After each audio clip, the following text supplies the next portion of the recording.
kami tidak mau sekarang itu dianggap nanti oleh ke depan oleh adik-adik semua ini ya, generasi milenial ini bahwa kita dikatakan generasi yang gagal. Tidak ada satu jengkal pun tanah yang tidak boleh dimasuki oleh masyarakat adat. Ini garda terdepan sebetulnya kita. Selamat datang lagi di Suksma Leluhur Blar Blar Blar Astungkara. Ya, hari ini kita lagi bersama salah satu pejabat yang cukup viral belakangan ini, yang banyak banget berseliweran di media, dan kemudian teman-teman bisa tahu kemarin itu sudah ada beberapa kemudian kasus yang ditangani oleh beliau, dan kemudian kerjanya itu cukup cepat. Bapak I. Made Suparte adalah seorang ketua pansus TRAP, atau kita bisa bilang Pansus Trap, Pak, ya? Yes. Pansus Trap DPRD Bali. Nah, Pak, mohon izin, boleh nggak kira-kira kita tahu dulu, biar teman-teman nih, para Gen Z dan anak-anak muda ini tahu gitu loh, apa kira-kira yang namanya Pansus Trap nih, Pak, atau Pansus TRAP nih, Pak? Terima kasih. Ini anak-anak Gen Z dan golongan muda. Golongan muda yang culture, Pak. Yang apa istilahnya? Culture sekarang istilahnya. Wah, hebat ya. Hebat. Jadi ini generasi kita ke depan yang mempunyai tugas justru lebih berat. Betul. Jadi ke depan ini kan kita betul-betul ini bersandar kepada anak-anak muda ini. Di bahu anak-anak muda ini kita harapkan supaya tata ruang, aset dan perizinan ini dan atau wilayah yang ada di Provinsi Bali sebagai small island is beautiful, kecil tapi luar biasa. Ini kita harapkan ke depan sebagai juga penjaga, pengawal kepentingan Bali kita. Kami sebagai generasi yang lebih awal sekarang ini, adik-adik yang saya banggakan dan hormati, kita juga maksimal berbuat. Pemerintah Provinsi Bali dengan segala perangkat yang ada, OPD-nya, pemerintah kabupaten kota juga begitu.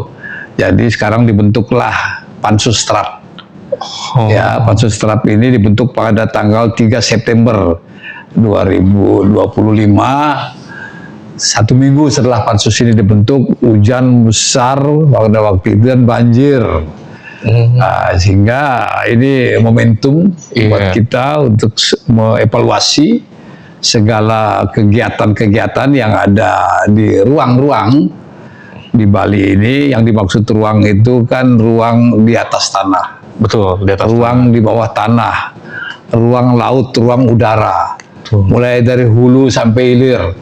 Pada waktu banjir itu kan kita bisa lihat bersama di hulunya itu terjadi banjir bandang, banyak material kan gitu berupa kayu-kayu.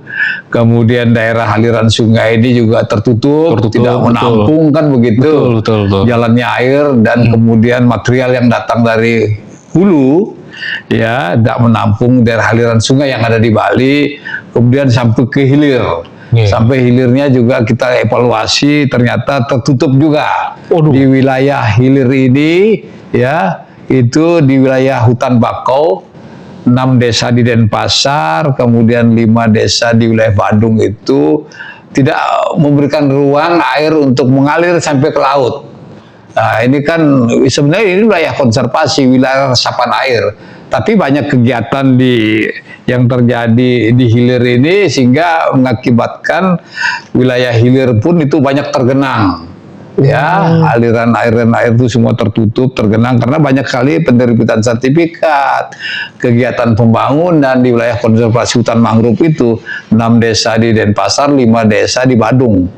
Itu Green Belt Bali. Green Belt Bali itu kan sabuk hijau Bali, ya. Nah, itu juga tertutup. Maka itu kita lihat di underpass itu kan juga air tidak bisa mengalir. Banyak mobil di sana kan itu terperangkap. Betul. Banyak mobil hanyut kan di bawah begitu. Itu ya. Jadi terkait urusan ruang ini sudah kita betul-betul harus sekarang itu semua harus sadar, karena siapapun pelaku ruang ini kan itu tempat kegiatan hidup. manusia dan makhluk-makhluk lainnya. Betul, betul. Nah, itu yang pertama yang menjadi parameter untuk kita sebagai arah awal daripada evaluasi ini kan pengguna ruangnya, orang-orang itu. Betul, betul, betul. Kan makanya dalam sekarang itu pengaturan parameter pengawasan, kewenangan pengawasan DPR itu bersama pemerintah itu kita terkait hal-hal yang sifatnya strategis, perda-perda tata ruang, aset dan perizinan ini yang terkait pariwisata, ini kan semua akhirnya juga untuk kepentingan pariwisata. Betul. Nah, itu kita maksimal berbuat ya sampai dengan hari ini. Kami tidak mau sekarang itu dianggap nanti oleh ke depan oleh adik-adik semua ini ya, generasi milenial ini bahwa kita dikatakan generasi yang gagal. Wah, Ini kita tidak mau, maka itu kita maksimal berbuat sekarang ini pemerintahan Provinsi Bali, Kabupaten Kota, dan pansus khususnya. Nah, pansus khususnya ini ya kita kerja maksimal. Nah, kita cara parameter kerja kita sederhana aja. Karena banyak sekali regulasi yang ada, sudah dibuat dari undang-undangnya, undang-undang tata ruang, undang-undang lingkungan, undang-undang pesisir dan pulau kecil, undang-undang mangrove, semua sudah ada. Dan sampai kepada perda. Perda-perda yang dibuat oleh Pak Gubernur ini kan juga luar biasa. Perda 100 tahun haluan Bali ke depan, Bali era baru. Ya, ada perda, kemudian perda tata ruang, perda pesisir pantai, kemudian perda-perda danau, sungai, itu semua ada perdanya, yaitu sebagai bahan pegangan kita. Siapa yang melanggar perda-perda itu ya kamilah yang kemudian mengevaluasi, kemudian melaksanakan supaya ruang-ruang ini dan perizinan itu ya harusnya normal saja, kita hidup tenang. Sebenarnya kan ya, kalau banjir ya kita sepanjang sudah pengguna ruang ini menyadari akan konsep tata ruang ini, aset dan perizinannya, tidak perlu khawatir. Tapi kan sekarang ini banyak begitu ya. ada mendung besar, BMKG memprediksi akan ada terjadi hujan besar, petir badai. Ini kita khawatir kan gitu ya. Ya, sekarang berkat tanggal 10 yang banjir besar itu kan. Betul. Nah, ini sebenarnya kita evaluasi diri sekarang. Jadi kita harus sama-sama lah jangan sampai ke depan timbul korban lagi, timbul kerugian material lagi, kan itu ada ya. Betul. Itu seperti dulu kan 18 orang meninggal, 4 belum diketahui, itu kan korban, jangan sampai mereka sia-sia menjadi korban. Karena siapa? Kelalaian kita. Kemarin juga kita tahu ada banjir yang di wilayah Sumatera, itu Aceh. Betul. Itu kan menimbulkan juga korban-korban yang mengerikan. Jangan sampai Bali seperti itu. Itu menjadi evaluasi ya Pak pada akhirnya untuk kita semua sekarang. Ya sangat perlu dievaluasi. Kita mesti sadar karena Bali ini yang seperti saya bilang small island is beautiful.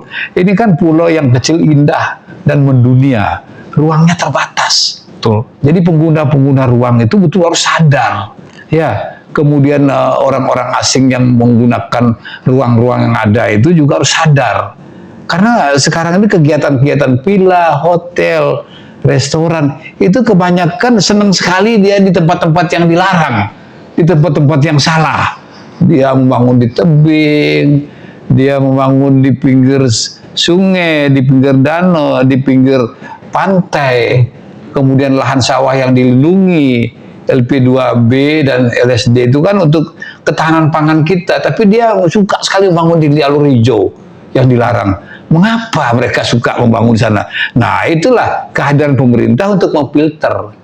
Jangan kasih. Kalau karena kalau jualan komersial itu senang dia di tempat-tempat seperti itu, banyak tamu datang gitu, akan ramai, akan laris, hotelnya akan laris, restorannya kan begitu, akan indah pembangunan villanya kan gitu. Kan itu view-view yang istimewa itu. Jadi semakin indah dia punya view, semakin indah dia punya hal yang bisa dijual di belakangnya, ya otomatis banyak orang datang dan dia semakin cuan. Tapi akhirnya kita yang ini Pak akhirnya kita pada akhirnya generasi-generasi nanti dan sebagainya itu ya tetap kena dampaknya pada akhirnya. Nah itu dia. Jadi dia membangun tempat ibadah di pura-pura dekat pura gitu kan, coba lihat sekarang. Nah itu mengapa seperti itu? Kan kita harus jaga, larang. Ya ini tidak benar kan, yang tempat yang benar ya benar.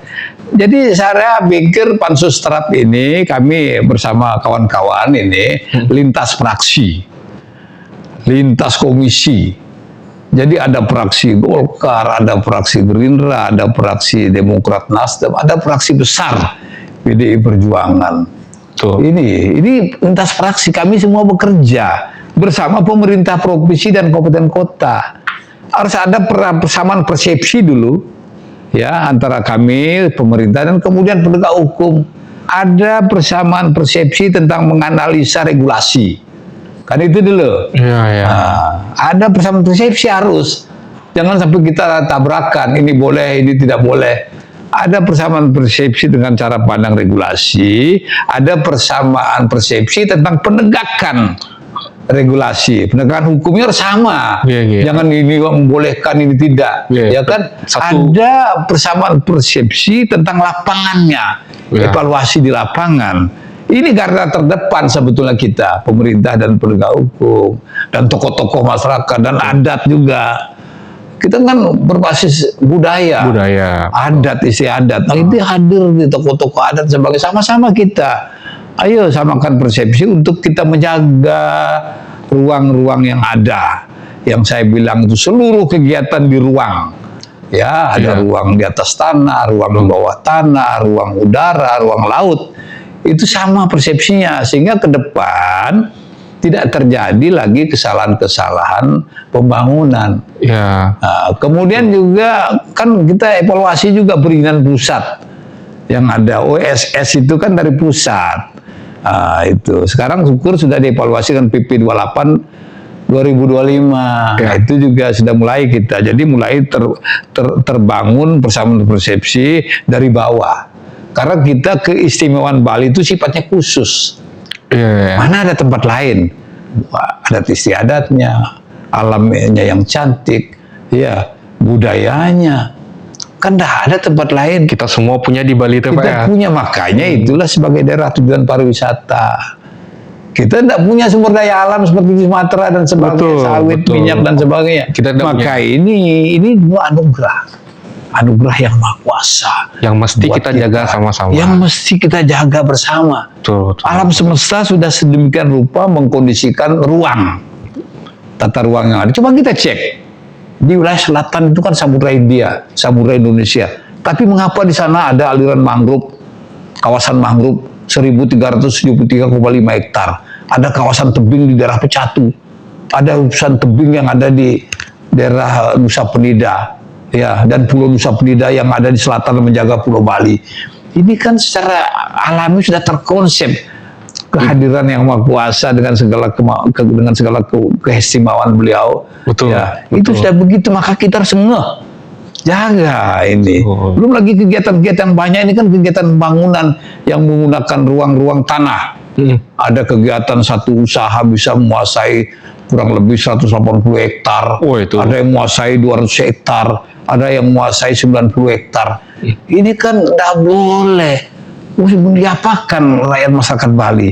Kita kan perlu ruang juga, perlu tempat. Tempat membangun rumah, tempat membangun rumah ibadah, tempat juga kita berkebun. Kalau semua dikuasai oleh orang-orang luar yang uangnya banyak, masyarakat Bali ada dapat apa? Bali jadi tamu di rumah sendiri. Jangan sampai terjadi. Jadi tamu di rumah sendiri. Kita yang punya rumah, ya, malah kita yang tidak bisa manfaatkan orang luar. Kalau bicara sekarang kepentingan uang kan tidak kurang-kurang orang punya uang. Uang bener, uang tidak bener. Ya kan, jangan sampai dia kuasai Bali, habis kita. Bayangkan itu. Tidak ada lagi. Yang kita cek wilayah-wilayah terkait yang kami sidang. Kalau ini Pak, itu kan sudah menyambung. Berarti pada prinsipnya sebetulnya Pansus Terap ini kan adalah bagaimana kemudian masyarakat kita ke depannya tetap bisa memanfaatkan alam Bali kita ini untuk sebesar-besar kepentingan masyarakat kita. Nah, menyambung daripada itu Pak, kemarin kan kita sempat lihat di media di mana Bapak itu cukup viral gitu loh Pak. Kalau bahasa anak sekarang tuh viral gitu. Jadi viral Bapak itu di salah satu kasus itu antara Pengempon Puro yang dimana itu notabene adalah masyarakat bersama dengan salah satu PT Pak yang ada di Jimbaran Nikel. Nah itu kan kemudian menimbulkan spekulasi pada akhirnya dan banyak kemudian masyarakat itu yang ada pertanyaan-pertanyaan pada akhirnya bagi masyarakat. Nah itu awal masalahnya itu seperti apa nih Pak? Iya, jadi begini, kami berterima kasih kepada adik-adik ini, generasi milenial, generasi muda ke depan. Saya lihat ini cukup aktif dan cukup kreatif untuk menjaga ke depan. Saya terima kasih atas undangan. Saya Terima kasih. juga Saya kira atas ini waktunya. ada kawan bagi pansus ini ya dari anak-anak muda untuk mensupport. Selalu. Tidak kan seperti itu ya. Tentu dong, kalau misalkan suatu hal yang bagus, kita tentu harus sama-sama support. Iya. Kan gitu. Ya, terima kasih atas support kepada Pansus Terap. Jadi terkait pertanyaan tadi itu, ini kan persoalan kepentingan. Kepentingan yang ada antara investor dan kemudian masyarakat. Ya. Jadi terkait di Jimbaran Hijau itu kan ada pengembang atau investor yang kemudian menguasai wilayah di sana. Kami akan dalami ke depan lebih luas. Apakah luasannya itu 182 hektar atau lebih? Di sana itu ada kegiatan PT Jimbaran Hijau, Citra Tamas Laras yang dulu berubah jadi Jimbaran Hijau. Kan itu. Nah, kemudian di sana itu ada tanah negara ya yang di HGB kan, yang menjadi HGB. Itu luasannya hektaran juga, ratusan. Tanah negara yang di HGB kan, Pak? Ya, itu satu. Jadi ada juga tanah milik yang di HGB kan. Kita juga akan perdalam lagi apakah juga ada tanah penguasaan aset provinsi yang di HGB kan, atau tanah-tanah lain yang sudah menjadi HGB. Itu kan dulu persoalannya. Nanti kita akan perdalam terkait hak dan kewajiban, terkait kewenangan yang mengatur HGB itu. Kita akan cek nanti, akan undang pihak-pihak terkait yang paham itu, baik itu Badan Pertanahan, baik itu PT Jimbaran Hijau, bidang terkait aset-aset, kemudian BPKAD, Biro Hukum, Dinas Perizinan, ya, Dinas PUPR dan sebagainya, OPD terkait. Itu satu. Yang kedua juga dari laporan pada waktu masyarakat hadir, dia itu sempat menyampaikan aspirasi kepada kami di DPRD Provinsi Bali kurang lebih 3 kali. 3 kali, Pak? Ya, jadi yang pertama diterima di Wantilan, di wilayah itu, wilayah di depan itu Wantilan, timur selatan kan depan itu. Yang kedua mereka datang juga berkelompok, kelompok-kelompok pengempun pura. Kelompok pengempun pura. Pengempun pura itu jadi kurang lebih ada 5 pura di sana. Mereka datang kemari menyampaikan aspirasi. Dan yang ketiga, kami terima aspirasi mereka pada waktu mereka datang demo kemari. Kami terima di lantai 3 ruangan besar itu. Hampir sama materinya. Terkait ada hak-hak mereka yang belum terbayar. Ada kewajiban-kewajiban yang belum diselesaikan kan itu oleh pihak yang investor dan sebagainya. Itu kami tampung. Dan juga ada tanah-tanah milik warga yang juga di sana tidak diberikan ruang fasilitas untuk masuk ke tanahnya. Oh, jadi itu ada tamu, juga ada ibu-ibu, ada berapa masyarakat lah. Saya coba inventarisasi dulu. Dan kemudian yang menjadi agak menjadi perhatian kami ini adalah ada 5 pura di sana. Yang keberadaan pura ini setelah kami cek lapangan itu sudah duluan ada daripada kegiatan PT Jimbaran Hijau. Oh, jadi ada duluan ada. Jadi ada Pura Batu Mejan, Pura Batu Megung, Pura Layah, Pura Dompa, Pura Gua Peteng, dan Pura Batu Nunggul. Yang terakhir kami waktu datang ke sana itu baru 1 pura. 1 pura Batu Nunggul. Oh, jadi dan ada lagi pura besar itu Pura Batu Mejan. Di sana ada jalan juga yang mereka seharusnya berdasarkan putusan pengadilan nomor 1177 perdata dulu ada cepat perkara ya itu, kemudian ada putusan pengadilan tinggi 2021 tentang perkara perdata, juga ada putusan Mahkamah Agung nomor 2445 tahun 2003. Itu ada sempat perkara terkait keberadaan daripada tanah mereka dengan PT Jimbaran Hijau. Satu hal yang kami akan dalami nanti ini, ada putusan dari PN, PT dan kasasi itu menyatakan hukum jalan masyarakat dari Jalan Tegalwangi menuju Pura Batumejan dibuka kembali untuk jalan masyarakat. Nah itu sempat terjadi penutupan kayaknya itu. Ada satu pura itu ya yang namanya Pura Batumejan. Kemarin lagi itu ada Pura Batu Nunggul. Mereka juga dilarang untuk melakukan aktivitas keagamaan. Sembahyang dan melakukan kegiatan daripada pembangunan pura-pura mereka. Itu atas laporan mereka, kan gitu. Ya, tidak salah, atas laporan mereka. Kami keperdalam. Salah satu konsep pendalaman daripada pansus itu pada waktu kemarin kami turun, kami datang ke sana dan kami memang sempat sembahyang, habis sembahyang. Kami dengan OPD terkait itu ada dari pemajuan desa adat, kepala dinasnya itu juga hadir, kemudian dari Pol PP juga hadir, dari tokoh-tokoh masyarakat di sana ada hadir, dan dari pansus. Memang fakta kami temui bahwa ada kegiatan, ini fakta lapangan, fakta lapangan kemarin ada kegiatan masyarakat adat, pemilik pura itu tidak boleh melakukan kegiatan di tempat ibadah mereka sendiri. Tidak boleh melaksanakan kegiatan setidak-tidaknya dilarang. Kan gitu. Kan rame itu sudah sekian lama, betul. sekian tahun, setidak-tidaknya dilarang kan gitu. Kemudian dua, mereka tidak diperbolehkan menjalankan dan atau memperbaiki tempat ibadah mereka. Karena ada bantuan dari pemerintah Provinsi Bali untuk membantu pura. Betul, saya tapi dengar. dilarang kan gitu. Betul. Nah itu sudah lama juga kejadiannya sekian tahun. Makanya kami perdalam ke sana kemarin. Betul di Pura Batu Nunggul itu begitu. Nah, kejadiannya akhirnya kemarin kan kami sudah memperbolehkan masyarakat itu untuk merawat puranya dan beribadah menurut kepercayaannya dan keyakinan sebagai umat Hindu. Kan adat itu. Berarti sudah dibuka nih Pak? Kemarin itu setelah sekian lama, sekian tahun itu tertutup kan gitu. Sejak kehadiran pansus mendalami situasi lapangannya, kita dalami. Ternyata memang betul seperti itu. Kan sempat ada diskusi antara pansus dengan pihak perwakilan Jimbaran Hijau. Begitu kami datang ke sana, memang suasananya itu agak sedikit kelihatan tidak normal.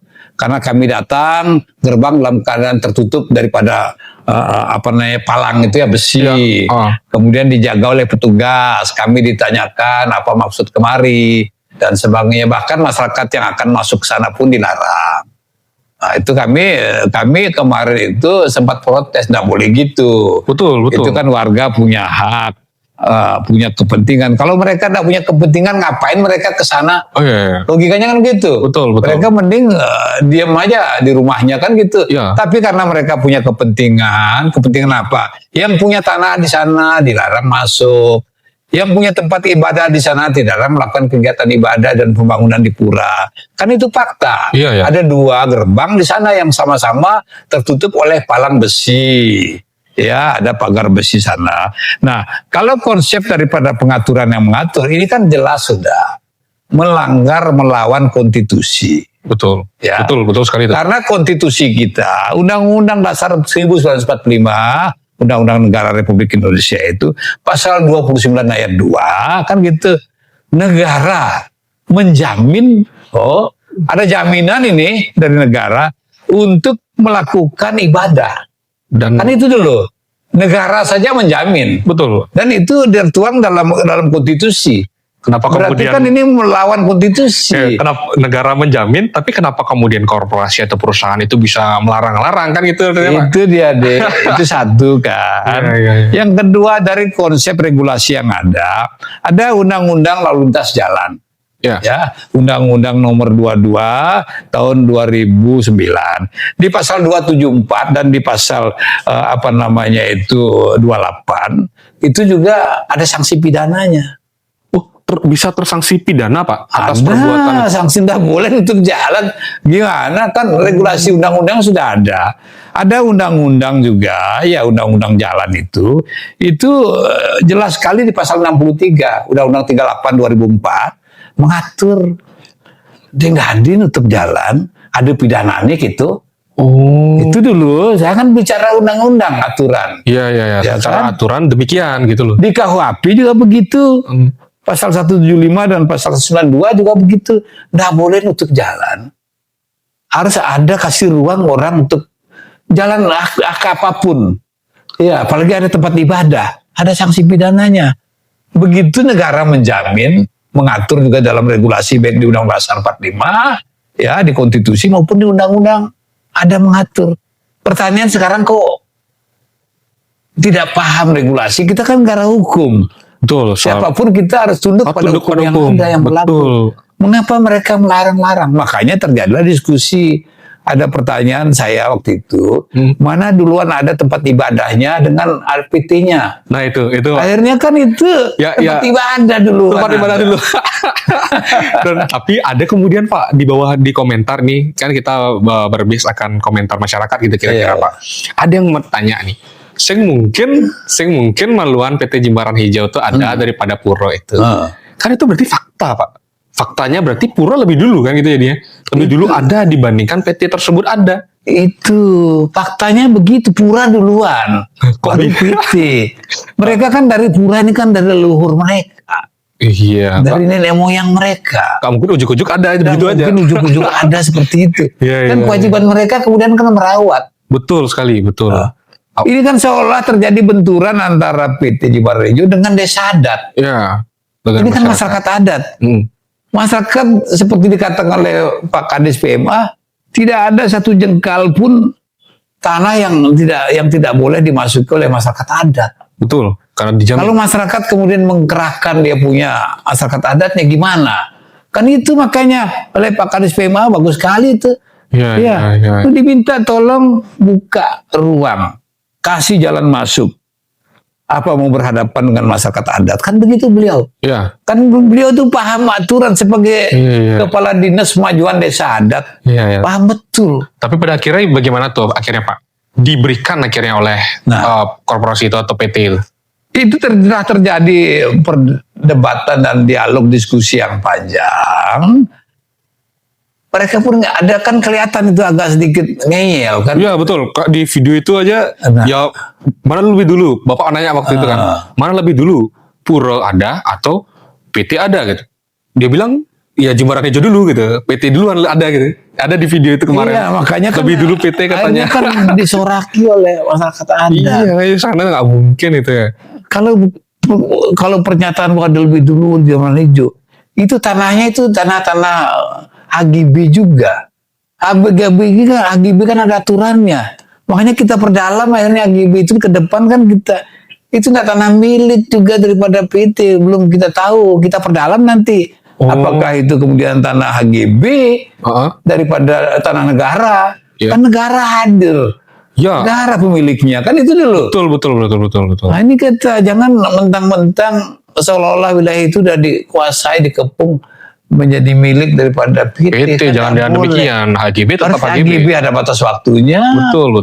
Bagaimana dengan masyarakat tanah yang belum dibayar? Bagaimana tanah-tanah milik di sana masyarakat yang juga masih masalah? Kan belum kelar semua. Dan yang lebih cilaka lagi kan tempat ibadah dilarang-larang. Itu sebetulnya. Ini kan prinsip, Pak. Prinsip adik-adik yang saya banggakan. Ini kan prinsip banget ini. Kita akan perdalam semua nanti. Itu belum semua nanti kita. Baru kita masuk ke urusan pura-pura ini yang sensitif kan. Jangan berlama-lama kemudian. Akhirnya apa? Setelah ada pandangan dari pansus gitu seperti kemarin kita udah tahu semua pansus menyatakan akan memperdalam dan ini akan kita kaji lagi. Sudah terjadi pelanggaran-pelanggaran tata ruang, aset dan perizinan begitu. Kesimpulan pansus dan penegak perda dan perkada Pol PP nyata-nyata sudah juga cukup mereka agak tersinggung. Pol PP datang nggak dikasih ruang jalan ditutup. Aparat loh itu. Aparat penegak perda dan perkada itu wajah pemerintah itu. Dalam menegakkan perda perkara Pol PP kan seperti itu. Jadi semua pernyataan dari pihak-pihak di sana itu kita bisa simpulkan baik itu dari pandangan pansus yang hadir pada waktu itu, pandangan pemerintah yang hadir pada waktu itu, Dinas Kemajuan Desa Adat dan Pol PP, semua menyatakan ini tidak bagus. Makanya kemudian Pol PP menutuplah kegiatan di sekitar pura itu. balik pemerintah, pansus yang kemudian mengevaluasi dengan cara menutup kegiatan yang ada di wilayah pura-pura itu. Yang kedua, memberikan ruang kepada masyarakat adat untuk melakukan kegiatan ibadah. Ya, untuk melakukan kegiatan perbaikan perawatan pura sebagaimana juga perintah undang-undang. Kan begitu yang saya sebutkan tadi itu kan. Sederhana aja masalahnya. Berarti ada berarti ini Pak, ada berarti kemungkinan gitu. Ada kemungkinan bahwa PT itu sendiri aja sudah tidak memenuhi yang namanya kewajiban-kewajiban dia, entah itu ke masyarakat, entah itu ke pemerintah dan sebagainya, kan gitu artinya Pak. Kayak kemudian tanah masyarakat yang tidak dibayar, lalu kemudian kewajiban-kewajiban lain yang tidak dipenuhi dan sebagainya. Itu aja sudah jadi problem gitu artinya. Iya deh, terindikasi seperti itu. Iya. Jadi terindikasi terjadi pelanggaran tata ruang. Kita belum masuk ke urusan-urusan kegiatan pembangunan hotel yang ada. Sudah sesuai dengan tata ruang. Oh, itu dibangun hotel, Pak? Ada juga hotel di sana yang belum kita evaluasi. Oh, ya. Ada juga terindikasi terkait perizinan.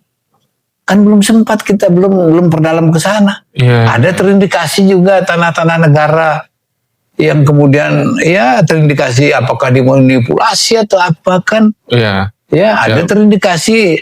Ada satu lagi yang saya bilang tadi, putusan Mahkamah Agung dan putusan PT dan PN itu menyatakan jalan menuju pura Batu Mejan itu diperintahkan sebagai jalan masyarakat. Jalan umum. Jalan umum itu kami dengar juga bermasalah. Sudah ada putusan masih juga ditutup. Nah itu kita belum perdalam sampai ke situ. Iya. Ini baru ujungnya aja. Ternyata apa yang ada di media itu semua teman-teman, itu ternyata baru ujung aja loh. Itu hanya ujung, itu ternyata di dalamnya itu kayak masih banyak banget ternyata ternyata. Karena luasannya itu terindikasi itu 180 hektar lebih. Dan kemudian ada yang mengatakan lebih lagi. Nanti kita perdalam mana yang benar. Ya, kita belum tahu, kita perdalam. Ada yang lebih daripada 180 hektar, 200-an lebih di atas. Nah itu kan kita cek sejauh mana. Kalau ini sebagai pengembang yang betul-betul punya uang besar kan sudah terselesaikan pembangunan resort anggap sudah selesai. Ini mangkrak sekian puluh tahun. Ini pembangunannya mangkrak. Nah artinya belum dibangun semua sebenarnya konsep kan gitu. Karena ada konsep, makanya kita perdalam nanti konsep-konsep itu loh deh. Iya. Nah, ini adik-adik luar biasa, ini sudah tajam sekali cara berpikirnya. Sudah menanyakan hal-hal yang prinsip untuk kepentingan menjaga Bali ke depan. Ini kan saya apresiasi adik-adik ya. Iya. Salam buat semua kawan-kawan generasi milenial. Betul. Ada satu pertanyaan terakhir, Pak. Satu pertanyaan terakhir. Banyak yang komen, mayoritas itu komen begini, Pak. Kok baru ditindak? Kan ini pertanyaan dasar, Pak. Kok baru ditindak? Kenapa nggak kemarin-kemarin dan sebagainya? Padahal kalau kita melihat hari ini, kenapa kemudian baru ditindak dan sebagainya? Kan perlu adanya aduan dari masyarakat dulu kan? Itu Pak. Ada aduan dari masyarakat dulu, kemudian baru selepas itu nanti baru kita respon kan gitu jadinya. Baru direspon oleh pemerintah, entah itu secara khusus oleh Posstrap DPRD provinsi atau seperti apa? Atau bagaimana sebetulnya mekanismenya Pak? Karena banyak nih teman-teman yang menanyakan. Dan pertanyaan itu selalu ada di setiap kemudian komentar dimanapun kemudian Bapak ada kegiatan atau kemudian entah itu sidak, entah itu kemudian penutupan dan sebagainya, itu pasti selalu ada komen Pak. Adi maro kok maro jadi keton-keton sing mulai pidan gitu. Nah itu kira-kira Pak seperti apa nih jawaban Pak? Makanya setiap kegiatan yang ada di wilayah Provinsi Bali, Pak ya, kabupaten kota yang ada di semua ruang, di semua wilayah dan dari berbagai aspek kepentingan kan gitu, aspek kepentingan pembangunan hotel, aspek kepentingan villa, aspek kepentingan restoran, aspek kemudian kepentingan di lahan sawah dilindungi, kan ini semua berproses Pak. Mereka dulu silakan selesaikan sendiri urusannya, kan begitu. Jadi sekian lama terdahulu itu mereka selesaikan sendiri. Baiknya urus izin, ya. Baiknya membangun di ruang yang benar, bangun di ruang benar. Kan ini berproses. Nah, karena terjadi kemudian permasalahan di antara mereka itu, kan begitu. Karena tidak terselesaikan. Contoh misalnya Pak. kalau sudah kita wilayah Bali ini kan jelas wilayah yang tempat-tempat yang sakral, Iya. ya terindikasi wilayah suci, tempat-tempat ibadah itu Pak ya. Itu tolong dong setiap kegiatan pengembang ataupun investor jangan ganggu Pak. Pura-pura yang ada jangan ganggu. Jangan ganggu masyarakatnya. Ayo ajak kerja bareng cari keuntungan gitu loh Pak. Masyarakat ya. Itu harusnya kan begitu adik-adik yang saya hormati. Jadi mereka harusnya hadir bahwa bikin masyarakat itu happy. Betul. Kan gitu. Betul, Ada betul. dia punya pura, tempat ibadah, punya hak tanah, punya hak keuntungan. Ayo diajak lah. Jadi sama-sama berbagi. Bisa menghidupi akhirnya. Bisa masyarakat. menghidupi. Kan itu dulu Iya, konsepnya. iya. Bermanfaat akhirnya Ya. kemudian bagi. Tapi yang ada kan monopoli. Itu dia. Nah, kepentingan mayoritas. Iya. Ya. Kemudian menindas kepentingan minoritas, Iya. tirani minoritas Iya. dan mayoritas lainnya. Maka itu inilah timbul masalah. Setelah timbul masalah, laporlah Dumas ke Pansus ke pemerintah. Baru kami tahu. Ya. Iya kan, hingga baru kami melakukan kegiatan-kegiatan penegakan daripada perda-perda strategis tata ruang di Bali terkait pariwisata. Kan itu dia. Oh, jadi harus teman-teman Kan itu mengajukan dia. Jadi dulu. harus paham bahwa yang jelas kan kerja-kerja pansus kita lihat terukur, tidak terpilih apa adanya. Jadi mulailah kita evaluasi. Itu sebetulnya maka baru kita melakukan kegiatan. Dulu kan kita kasih mereka berproses yang benar. Ya. Yang benar, ayo bangun di ruang yang benar. Tapi ujungnya kalau sudah tidak benar timbul masalah, rame, viral. Itu kita Kan langsung begitu tangani akhirnya ya. ada istilah itu. No viral, no justice. No justice. Kan gitu persoalan. Viral dulu baru penegakan kebenaran. Baru Satya Eva Jati hadir belakangan. Betul, bahwa Itu kebenaran dia. akan menemukan jalannya. Makanya kami sebenarnya kasih ruang kepada mereka untuk udahlah urus izin yang benar, membangun di tempat yang benar. Kalau ada komunitas masyarakat ada, bangun ajak di sana, jangan rugikan mereka. Betul. Ini kan wilayah Bali. Kalau bisa bermanfaat. Yang lain kan ini ceritanya kan karena ambisi kepentingan. Iya. Baru mayoritas, kemudian yang minoritas diinjak-injak kan tak boleh deh. Aduh, ya betul. Itu loh. Makanya kami baru hadir.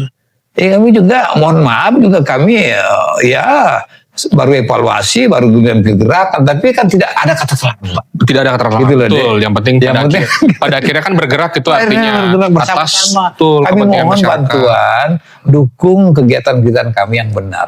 Kalau ada hal-hal yang sifatnya keliru, penafsiran yang salah, ya kami mohon maaf juga kan.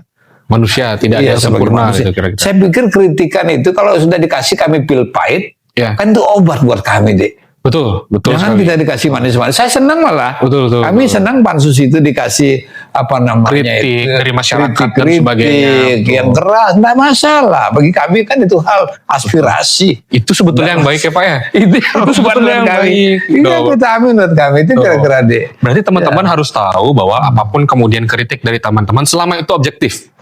Gitu, bahwa kemudian itu ternyata memang didengar gitu loh pada akhirnya Pak ya. Iya. Jadi kalian itu didengar gitu loh terkait kritik-kritik kalian apapun itu, entah secara media sosial seperti kayak misalkan kita ketemu hari ini dan sebagainya itu didengar sebenarnya. Dan itu sebetulnya suatu hal yang baik gitu loh kalau kita melihat pemerintahan hari ini gitu. Ya kan? Soalnya ada Pak pemerintahan yang tidak mendengar kritik dan sebagainya kan ada, tapi tidak di sini. Ya, ini buktinya kita mengkritik dan kemudian Bapak tahu sendiri dikritik itu Bapak ya lihat komennya satu-satu itu kemudian kemarin itu kan dikritik dan wajar itu jadi generasi obat. muda-muda karena adik-adik di netizen itu akan itu anak muda semua, nggak apa-apa, itu kepentingan kita bersama. Kritik itu kan motivasi, dorongan, obat pahit yang diberikan kepada kami untuk kita bisa sembuh.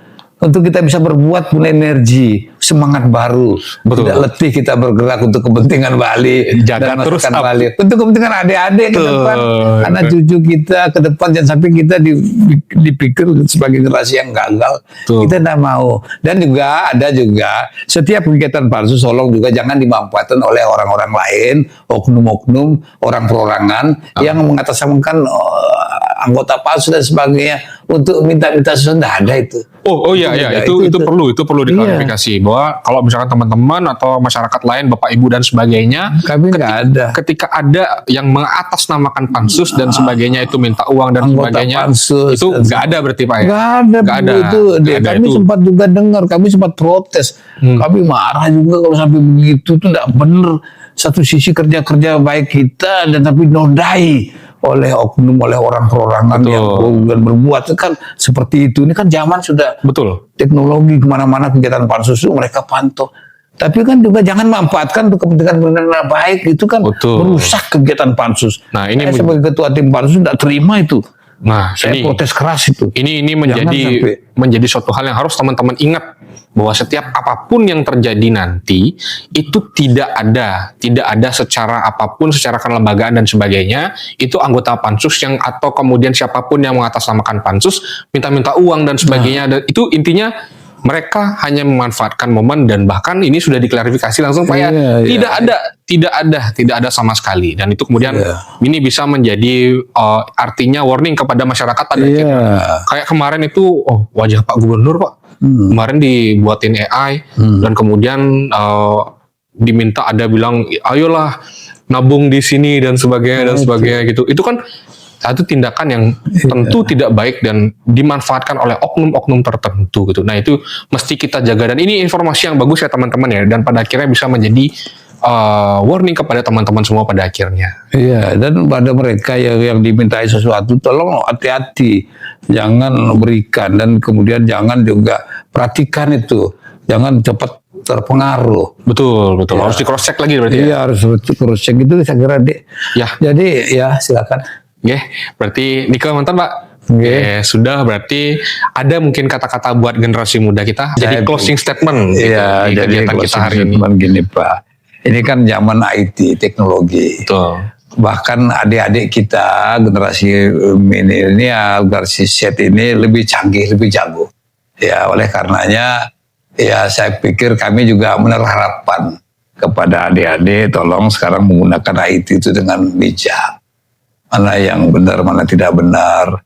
Malah kami banyak belajar dari adik-adik generasi ke depan ini, kasih masukan kepada kami deh. Ya, mari kita jaga sama-sama balik, karena ini setiap zaman ada orangnya, setiap orang ada zamannya.